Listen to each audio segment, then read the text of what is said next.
이 시간 우리 옆에 분에게 이렇게 한번 인사하도록 하겠습니다. 내가 교회입니다. 당신이 교회입니다. 우리가 교회입니다. 네, 할렐루야. 네. 여러분, 연어하면 어떤 게 떠오르십니까? 먼저 입에 군침부터 도시는 분도 계실 텐데, 연어 샐러드, 연어 초밥 좋아하시는 분도 많이 계실 테지요. 이 연어는 특히 유럽, 독일과 네덜란드에서는 최고의 미식의 음식으로 꼽힌다고 합니다. 다 자란 연어는 한 70cm 정도 길이가 되고, 이 연어는 우리 몸에 정말 필요한 오메가3 불포화 지방산이 들어있다고 합니다. 그래서 고혈압, 당뇨, 심장병, 뇌졸중 등을 예방하는 심장 질환을 예방해 주는 음식이라고 합니다. 그래서 세계 10대 슈퍼푸드 안에 유일한 생선이 바로 이 연어입니다. 근데 저에게 연어를 떠오른다면 음식보다는 회귀본등이라는 단어가 떠오릅니다. 이 연어는 민물에서 태어나서 1년 정도 살다가 이제 바다로 흘러갑니다. 거기서 2년 정도 살다가 산란기가 되면 다시 태어난 촌으로 알을 낳고 부화시키는 회귀성 어류입니다. 언젠가 제가 외국 다큐멘터리를, 이 연어에 대한 다큐멘터리를 본 적이 있습니다. 이 연어가 참 대단하더라고요. 처음 태어난 그 강에서 아주 물살이 거칠고 거친 그런 강에서 태어났습니다. 그리고 이제 바다로 흘러들어가서 다시 때가 되어서 올라가는데 강한 물줄기를 온 힘을 다해서 올라가는 연어를 보았습니다. 근데 그 과정이 참 쉽지가 않았어요. 흘러내려갈 때는 내려갈 수 있는데 올라갈 때는 거꾸로잖아요. 때로는 폭포가 있기도 하고 조금 깊은 곳에는 헤엄치고 올라가면 되는데 얕은 강이나 개울 갈 때면 밑에 자갈이 있고 바위가 있는 그곳을 그냥 꼬리로 온 힘으로 거슬러 올라가니까 몸에 피가 나기도 하고 상처가 난 그 몸을 가지고 기어이 태어난 그 강으로 가더라고요. 이런 연어를 보면서 우리 인생과 참 너무나도 비슷하다라는 생각을 하게 되었습니다. 우리가 예수 그리스도를 믿고 이제 예수님이 우리의 구주가 되심을 고백하는 크리스찬들, 우리는 크리스찬들이잖아요. 우리는 세상의 물줄기 가운데 버티고 서 있습니다. 그리고 하나님께서 우리에게 주신 이 사명을 받는 순간 세상의 물줄기를 거슬러 올라갑니다. 그리고 회개하는 본능에 따라서 우리는 세상이 아닌 하나님의 말씀을 가지고 하나님의 나라를 향해서 달려갑니다. 우리는 세상과 타협하고 세상의 흐름에 우리의 몸을 맡기는 삶을 살아가지 않습니다. 왜 그럴까요? 우리 몸은 연어가 가지고 있는 회귀 본능의 DNA를 가지고 있는 것처럼 세상을 거슬러 올라가는 영적인 DNA가 우리에게 있기 때문입니다.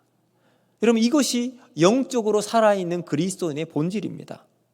그러므로 흘러가는 대로 본성대로 본능대로 살면 우리는 그 속에 정말 예수의 십자가, 복음의 은혜, 생명이 있는지 자문해 보아야 합니다.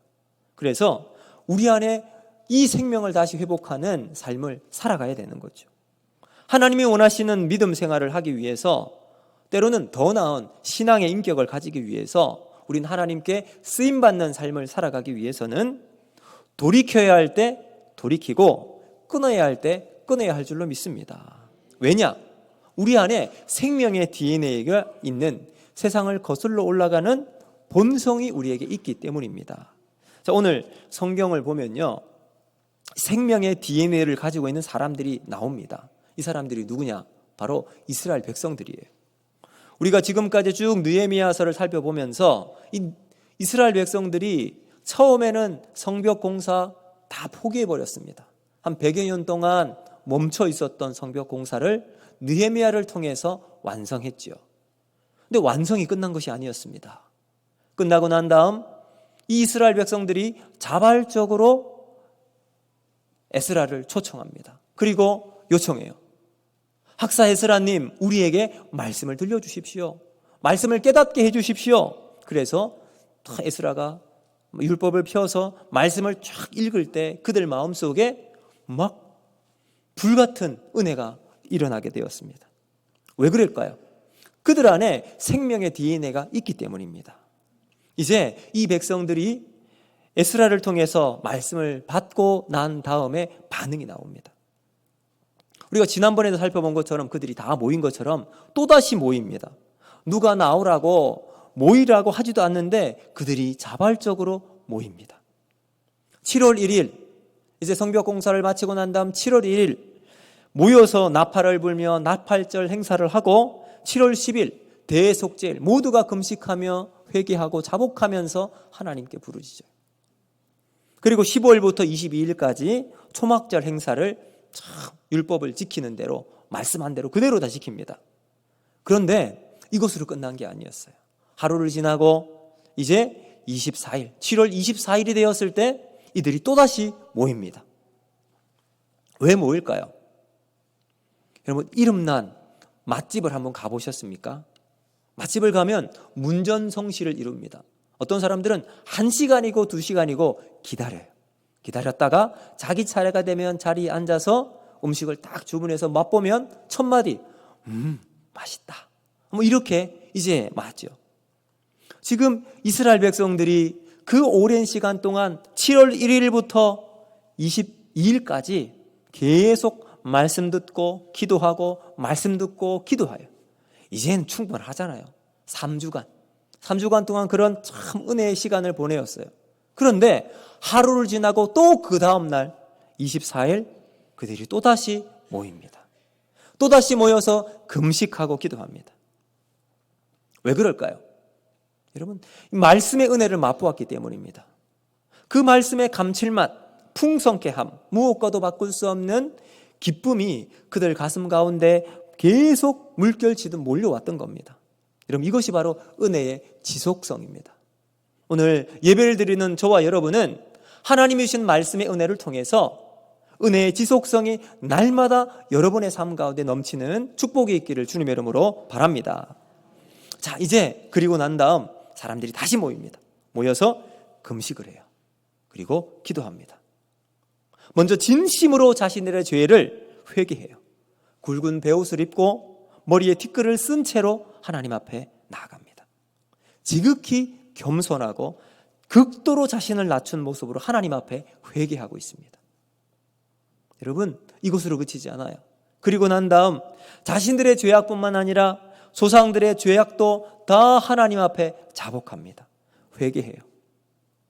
그리고 자신들이 지금까지 관계를 맺고 있었던 이방인들 앞에서 절교를 선언합니다. 이방교의 절교는 이건 유대 민족주의나 인종주의가 아닙니다. 세상의 가치관을 가진 사람들을 끊고 하나님과의 관계에 집중하고자 하는 겁니다. 여러분 이것이 바로 선택과 집중이잖아요. 우리가 삶을 살아갈 때 선택해야 될 때가 있고 집중해야 될 때가 있습니다. 은혜를 받고 보니까 그들의 삶의 가치관과 시각이 명확하게 결정이 된 거죠. 하나님 앞에 살아야 되는 거예요. 하나님을 선택하고 하나님께 집중해야 하는구나. 이렇게 하나님 말씀을 경험하고 깨닫게 되니까 자복과 회복의 역사가 그들 가운데 공동체 안에 놀랍도록 일어나게 된 겁니다. 그런데 그럼 여기서 그들이 멈추지 않습니다. 이제 9장 마지막 38절을 보면 이 이스라엘 백성들이 하나님 앞에서 견고한 언약을 세웁니다. 우리 38절 말씀 같이 한번 보겠습니다. 시작. 우리가 이 모든 일로 말미암아 이제 견고한 언약을 세워 기록하고 우리의 방백들과 레위 사람들과 제사장들이 다 임봉하나이다 하였나이다. 아멘. 자, 뭐라고 하죠? 이제 우리가 하나님 말씀을 지키고 살아가겠습니다. 맹세를 한 거예요. 그 맹세를 딱 해서 도장을 찍습니다. 약속의 글로 기록하고 이 도장을 확 찍습니다. 잠시 뉘우치는 것으로 멈추지 않습니다. 새롭게 살겠노라고 결단을 하고 있는 거죠. 이것은 지도자로부터 시작해서 일반 백성들이 다 이 결단에 동참합니다. 이제 여러분 이 믿음의 결단은 10장 29절 말씀 이후부터 이 약속, 이 결단이 이 약속을 했던 것을 어길 때에는 우리가 저주를 받아도 괜찮다라는 비장한 마음으로 결단을 했습니다. 여러분, 이런 놀라운 결단을 할 수 있었던 이유가 어디 있을까요? 서두에 말씀드린 것처럼 이들에게는 영적인 DNA가 있기 때문입니다. 생명의 DNA가 있으니 말씀이 그때 연결되면 이러한 놀라운 결단이 일어나는 거죠.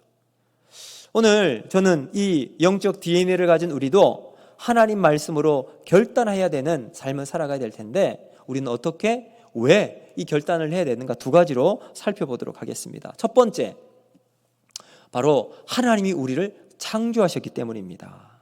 믿으십니까? 자, 우리 6절 말씀 같이 한번 보겠습니다. 시작. 오직 주는 여호와시라. 하늘과 하늘들의 하늘과 이럴 성신과 땅과 땅 위의 만물과 바다와 그 가운데 모든 것을 지으시고 다 보존하시오니 모든 천군이 다 주께 경배하나이다. 아멘. 에스라를 통해서 말씀의 부흥을 체험하고 경험했습니다. 그랬더니 그들이 예배를 대하는 자세와 태도가 달라졌습니다.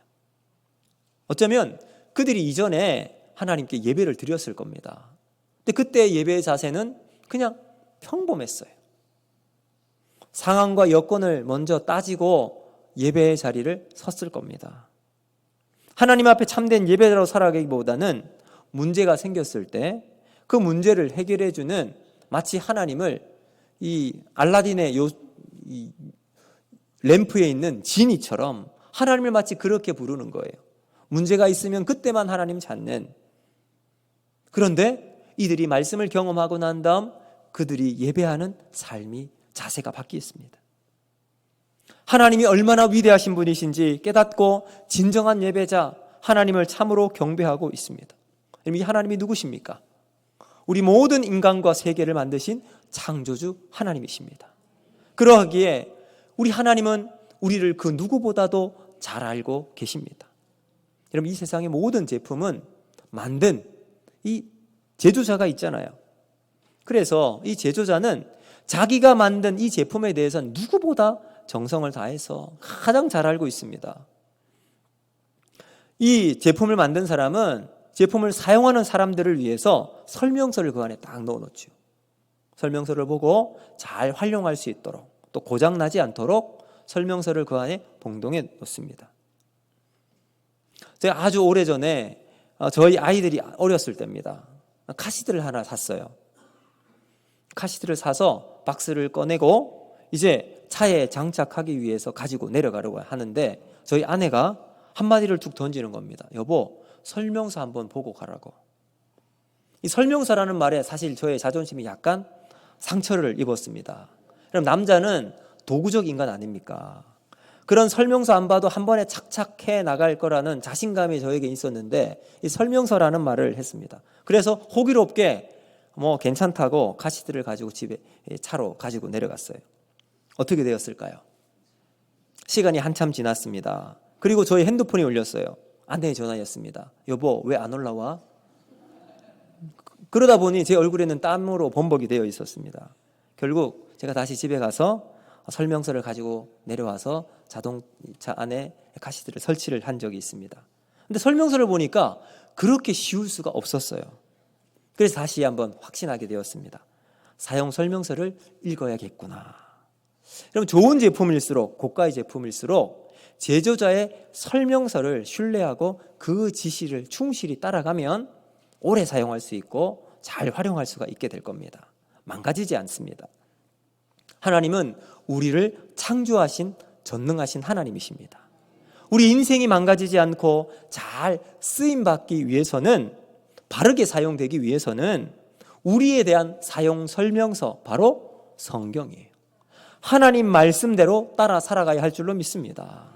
그 말씀 따라 살기로 결단하면 하나님은 우리의 인생을 아름다운 길로, 때로는 위기를 만나고 어려움을 만날 때 넘어갈 수 있는 힘을 하나님 우리에게 주시는 거죠. 그럴 때 우리의 인생이 바른 목적대로 주님 앞에서 살아갈 수 있게 됩니다.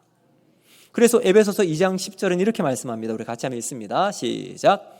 우리는 그가 만드신 바라 예수 그리스도 안에서 선한 일을 위하여 지으심을 받은 자니 이 일은 하나님이 전에 예비하사 우리로 그 가운데 행하게 하려 하심이니라. 아멘. 여러분, 천지 만물을 지으신 자가 누구십니까? 우리 하나님이십니다. 인간을 만드신 분이 누구십니까? 나의 체질을 잘 아시는 분이 누구십니까? 우리 하나님이십니다.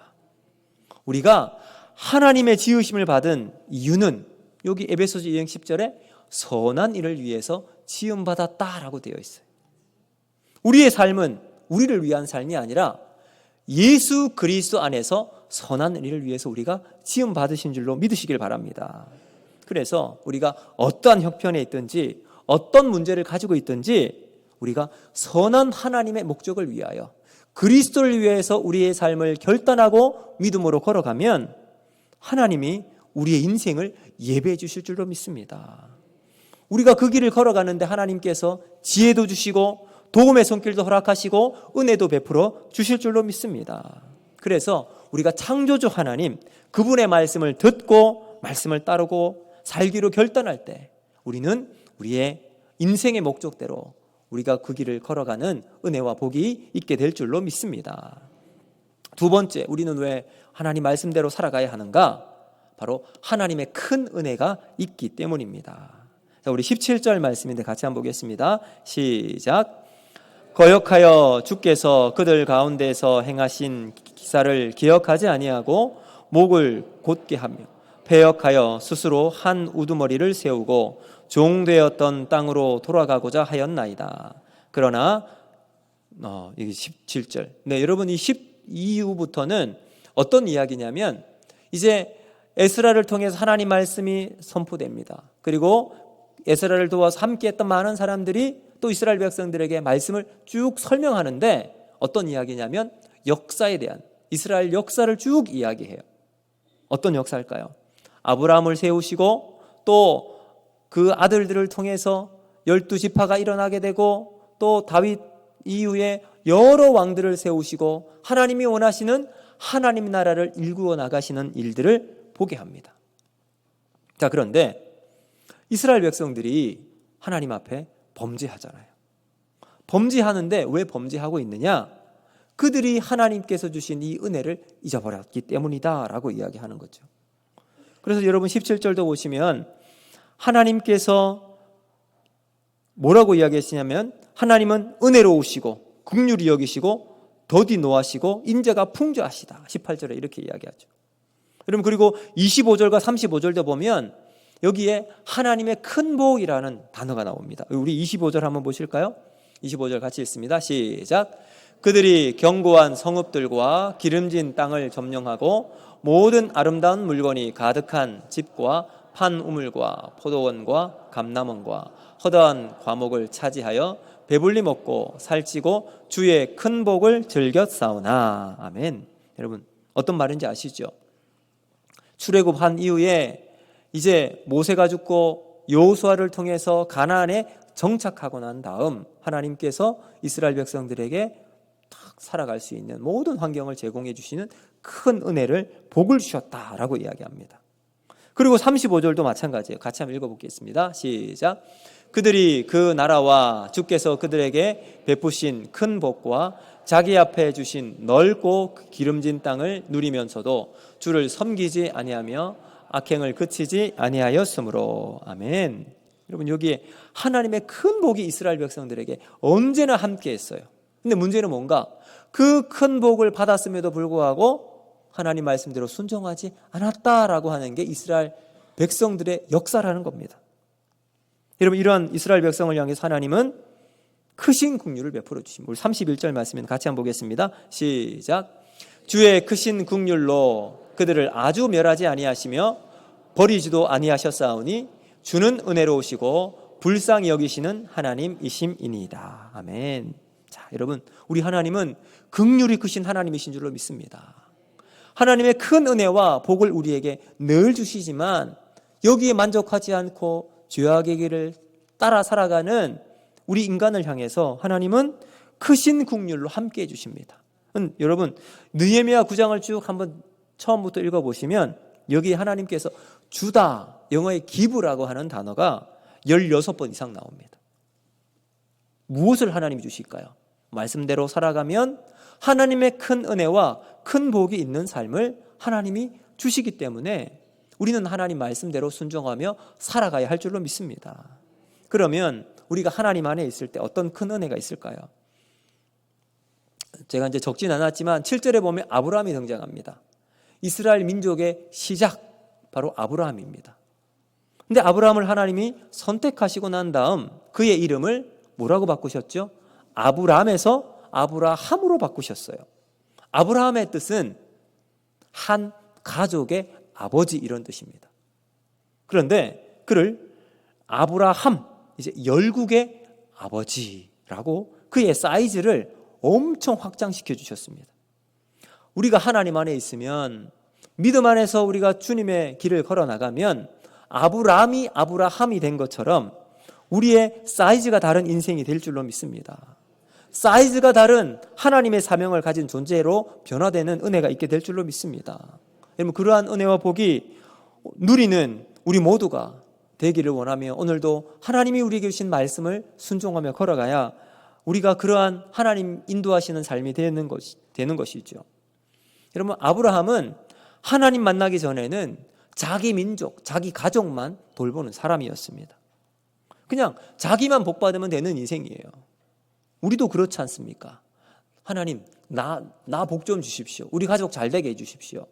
조금 더 크면 하나님 우리 교회도 좀 생각해 주십시오. 우리 옆에 있는 이 정도까지 생각하는데 하나님은 아브라함, 자기만 생각했던 아브라함에게 아브라함이라고 넓혀주셨어요. 하나님은 그를 축복의 종착점이 아니라 통로로 사용되기를 원하신 거죠. 한 민족이 아니라 열방이 축복을 받는 통로로 쓰임받는 하나님의 사람으로 이끌어 주십니다. 우리도 마찬가지잖아요. 하나님 알기 전 나밖에 모르는 사람이었습니다. 내 가족이 전부고 축복은 나만 받아 가지려고 하는 겁니다. 그러나 우리가 하나님을 알고 십자가 예수님의 은혜를 경험하고 난 다음 우리가 받은 이 복을 통해서 하나님의 사랑을 믿지 않는 우리의 가족들에게 세상 사람들에게 증거해야 될 축복의 통로의 사명이 저와 여러분에게 있는 줄로 믿습니다.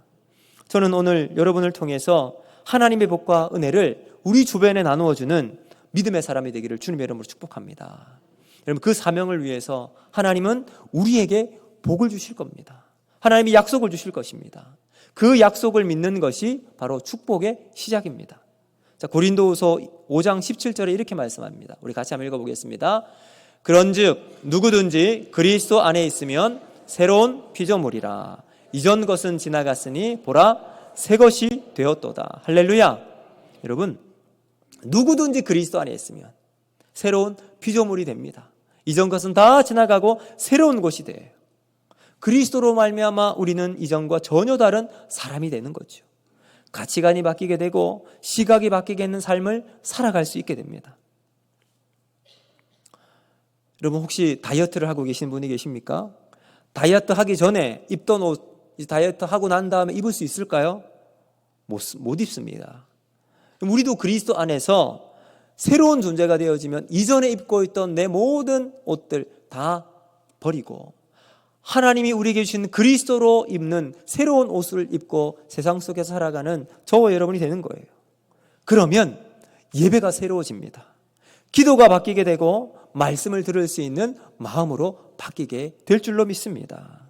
여러분 그러면 우리 내면이 바뀌게 되잖아요. 그러면 깨닫는 마음을 주시고 보는 눈이 새로워지고 듣는 귀가 열리게 됩니다. 지금까지 우리가 세상 사람들이 나를 판단하는 기준이 전부였을 수 있습니다. 사람들이 날 어떻게 보는가?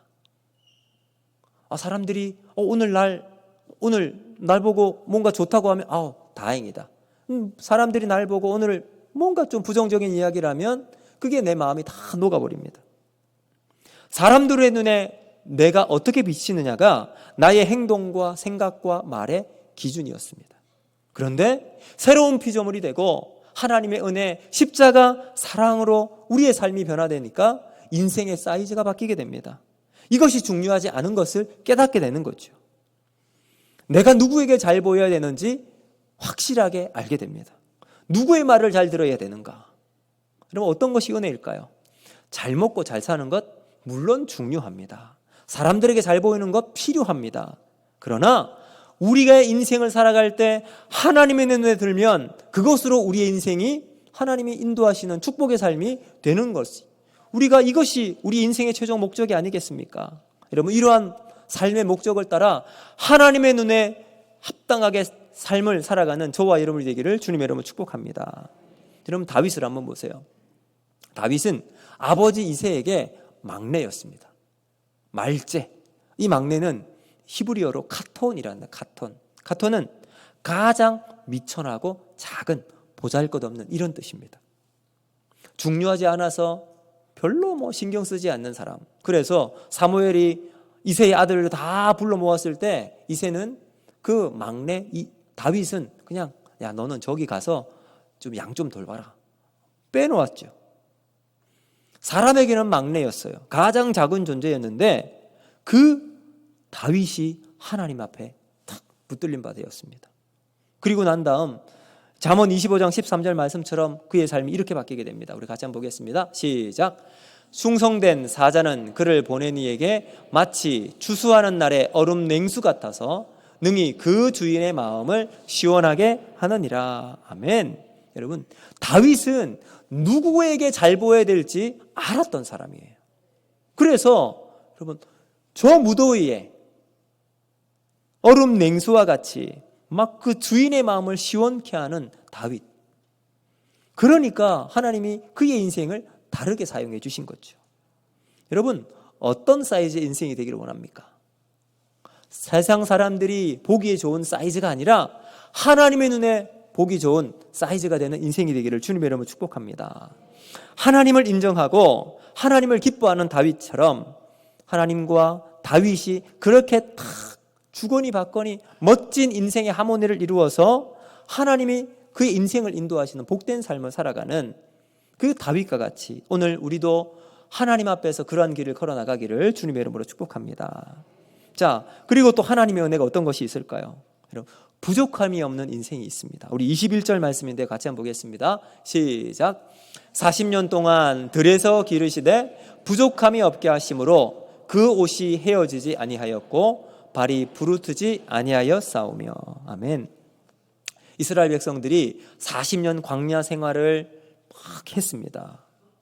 그때마다 하나님은 불기둥과 구름기둥으로 보호해 주셨고 만나와 메추라기로 그들을 먹여 주셨습니다. 반석에서 나오는 물로 그들이 목마르지 않았습니다. 그들에게를 인도해 주셨어요. 근데 오늘 또 말씀을 보니까 그들이 광야를 걸어갈 때 옷이 헤어지지 않았대요. 신발, 그들의 발이 부르트지 않았답니다. 어떻게 이런 일이 가능할까요? 하나님이 그들의 인생을 함께 해주셨기 때문입니다. 그들의 인생을 인도해 주셨기 때문입니다. 여러분, 우리도 마찬가지예요. 동일하신 그 하나님이 오늘 우리가 어떤 환경 속에서도 인도하시고 보호하시고 함께 하신 은혜가 있게 될 줄로 믿습니다. 그러하기에 오늘 우리는 다시 한번 내가 하나님 말씀을 가지고 살기로, 말씀을 따라 살기로 결단하는 은혜가 있어야 합니다.